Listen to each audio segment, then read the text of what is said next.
This is Miles Davis, part 3. And for the people that may not like Miles Davis, I got some bad news for you. It's probably going to be a Miles Davis part 4 too, because Miles has that kind of a career, man. I mean, probably the most extraordinary musician in the history of jazz outside of Louis Armstrong. So he did a lot of stuff, and he had a very turbulent life as well. And yet he remained relevant and very, very productive. We're going to pick up somewhere around 1959. We're talking about the 60s now.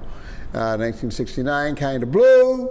This is still the biggest selling jazz album of all time, with that famous group that included Coltrane and Cannonball and all of that. And, you know, Train was like the first to go. He wanted to start his own thing.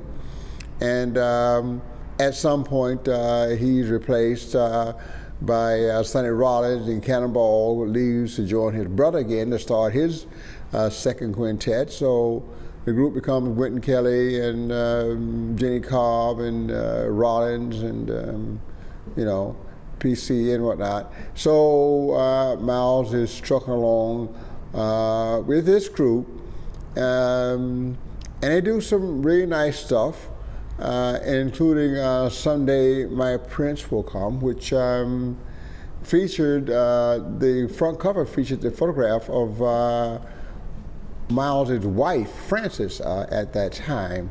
That marriage did not last much longer after the album cover was released, as Miles was going through a whole lot of his demons, drug dependency, alcoholism, and just mean. Just had a lot of issues in his personal life. And that may have been related to the fact that after Kind of Blue, life was like looking good for him. The civil rights era was coming upon us. He could feel a change in the country. It was coming upon all of us. He felt very good about that. He'd come from St. Louis as a kid, and he had witnessed racism and all of its ugliness at right in his face his whole life.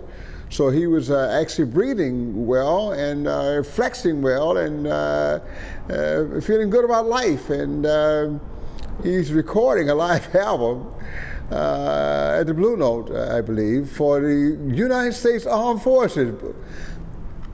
He takes a break, goes outside, and because he is in the company of a woman who happened to have blonde hair, he is approached by a policeman and told to move on. And when Miles tried to explain that he was actually playing the club he was working, and he would not move on because that was his gig, let's just say that what we see today with our little cameras, phone cameras, we could not see back then, but as witness accounts are, Miles was beat pretty badly, and starting with the first policeman and then 2 or 3 others.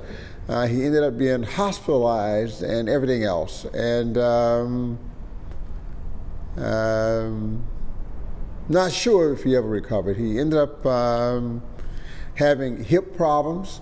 Later in life, they caused him a lot of pain, which he self-medicated for until he finally had the proper operations. He suffered from sickle cell anemia, and you know, a lot of things beset him, and he will point to this incident in 1959, the police brutality, as something that changed him for the worse. And he said from that point on, he became very, very bitter. And I think we all recognize that the Miles Davis that we came to know in later years always seemed to be rather bitter and sad and angry, and people referred to him often as the Dark Prince of Jazz. And so now you know the rest of the story. It wasn't that that was his nature, it was his reaction to the skin he happened to be in America at that time, and some reactions that other people had, and not just reactions, actions that people took against him. At any rate, he still has a business to run. He's still a musician. He's still got to play. And out of the hospital, he finds that his band is ready to move on. the rhythm section wanted to start playing together as a trio. They didn't want to be in a quintet anymore. So they left him quite suddenly. And Miles was caught with a whole bunch of contracts he could not fulfill. And in today's money, having to pay off those contractual agreements cost him well over $200,000. So those guys hurt him pretty good. But he immediately started putting together another band. Victor Feldman, people like that came in and out of the band. Sonny Rollins stayed for a while before finally leaving. And what he ended up with was what we call the second great quintet. The second great quintet. Musically, maybe the greatest. Maybe not so much commercially. This is the band that would have George Coleman on tenor, Herbie Hancock, Ron Carter, and a 17-year-old Tony Williams, who Miles felt reinvigorated him altogether. And this was going really well for Miles, except that musical styles are changing. Rock and roll is upon us, and say Miles is not getting gigs that he used to get, and he's not getting the crowds he used to get, and he's not making the money he used to get. And you know, they got some extended gigs at the Plug Nickel, and their first recording was live in Europe, and they did some great recordings, Plug Nickel and Live in Europe, and Felix de Camarado, and just so many other great albums, Sorcerer, ESP is something, but ESP came later because you see, George Coleman only lasted a year, and then he was replaced by Sam Rivers, who had been a friend of Tony Williams, and it seems that Sam had been playing with Tony since Tony was 13 years old. So Tony was a bad cat at 13 playing with Sam. And Sam came in to fill the void in Miles' band, and he was just there to hold that seat until Miles could steal Wayne Shorter from Art Blakey's band, which he did, and then Sam moved on with what he was doing and the kind of things he and his wife were doing in their loft, and Wayne Shorter came in and became the chief composer for the bands, everything else, to the point that even one of their albums was named after a piece written by Wayne Shorter, and that was the great ESP. As things would go, Miles met a young lady, a very beautiful young lady, very heavy in the rock and roll scene and all that stuff, man. She was popping on all 8 cylinders. Her name was Betty Mabry. She was a singer and an artist and a musician, and as Miles said, she was what you call a high-class groupie who had a lot of talent but had no faith in her own abilities, and it didn't matter. She was beautiful, and Miles married her, and it lasted for a while. She introduced him to rock and roll, and Miles is listening to Sly and the Family Stone and Jimi Hendrix and other rock groups of the day, the Doors and whatnot, and getting steeped into that whole rock and roll world that Betty Mabry had come out of. And she introduced him to Jimi Hendrix, as a matter of fact, and they had planned to make an album together. Yeah, Jimi Hendrix and Miles were going to make an album together, and unfortunately Jimi died before that took place. But as things happened, Jimi confessed to Miles that, let's just say, his wife was a dirty woman.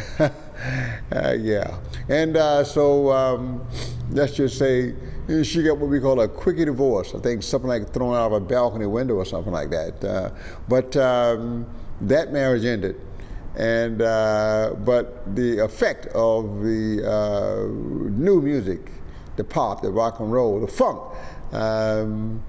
had infected Miles. And one of my favorite albums from this period is probably In a Silent Way. That's what I call the transition to later years, and the electric fusion thing, where he is using an electric bass and even electric piano.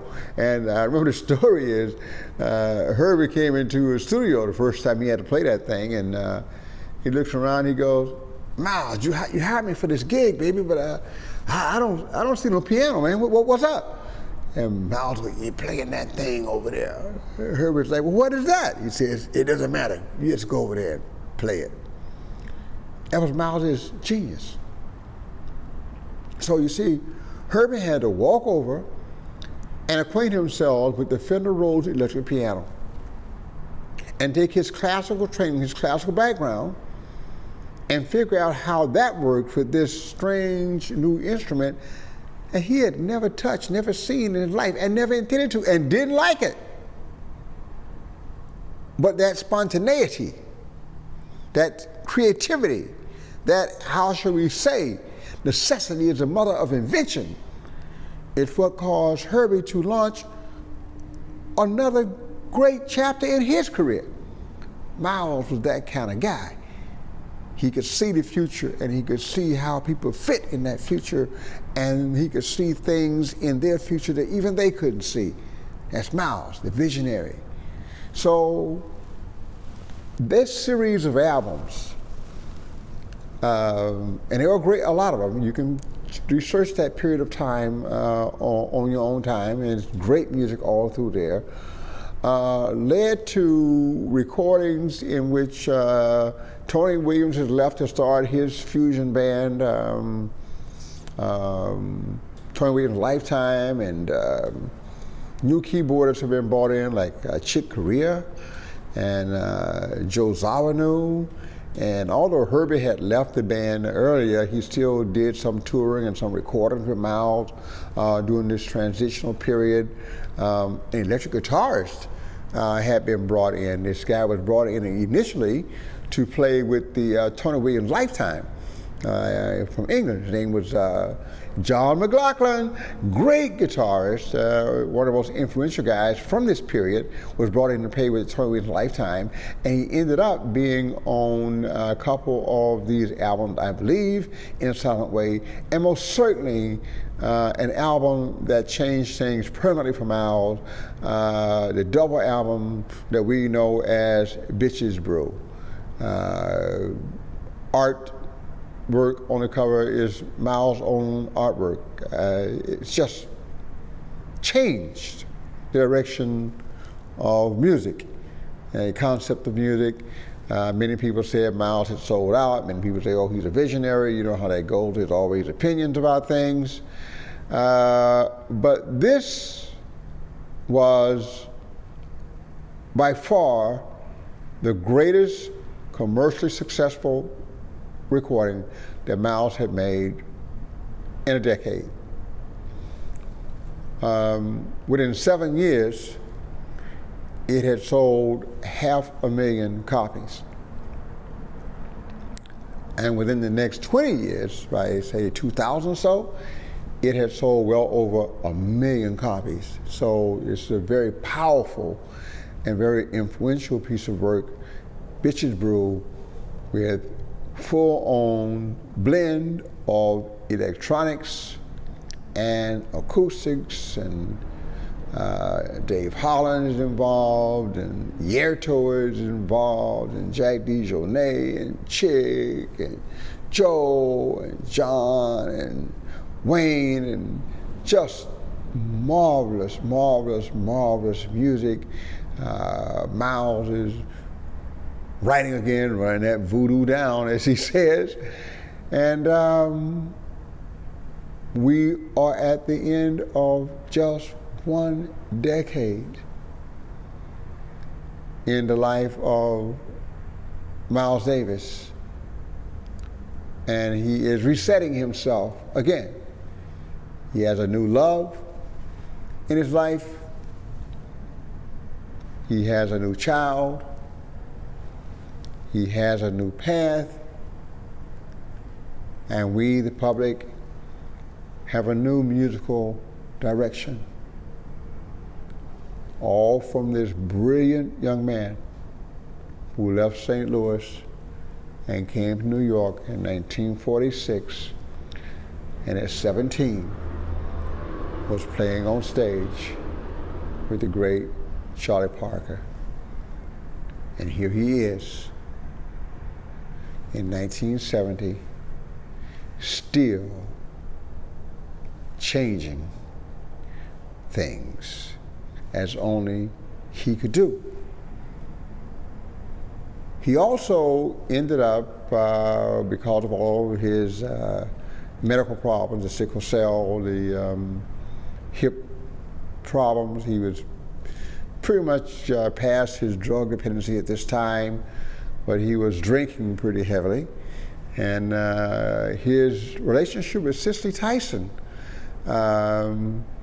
around this time, a little bit later, but around this time, help heal that wound as well.